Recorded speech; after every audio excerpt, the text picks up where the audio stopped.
This lecture covers the third part of Chapter 7, the muscular system. It covers muscular fuel, smooth muscle, and cardiac muscle.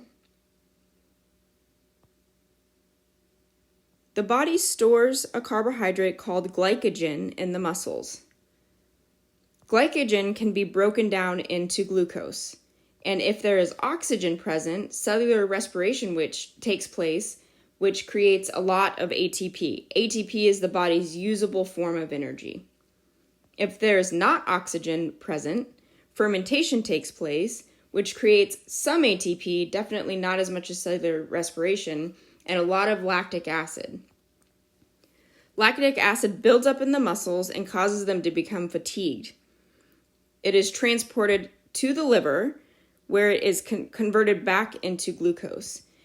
And this process requires oxygen and places your body in an oxygen debt.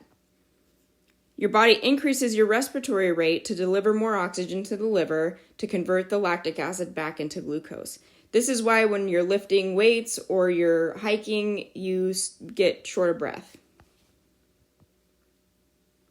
Visceral or smooth muscle is found in all hollow organs except for the heart. This includes the blood vessels, the GI tract, and that's supposed to say the respiratory tract.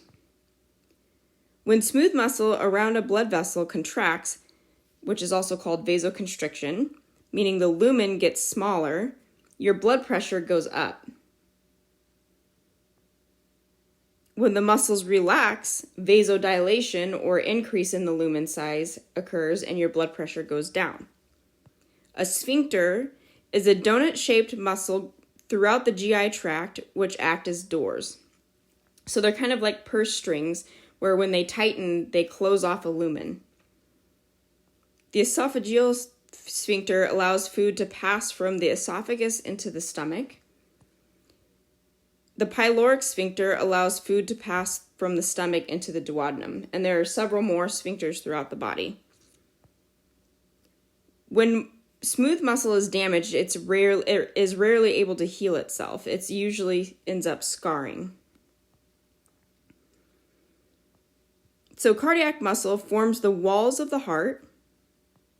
Contraction of the chambers propels blood through the vascular system. The heart muscles contract constantly and therefore require a generous blood supply. Cardiac muscle fibers are interconnected by intercalated discs, which allow for sequential contraction. This is what allows the chambers of your heart to push blood up through your circulatory system. Cardiac muscle does not regenerate once it is severely damaged, like during a heart attack.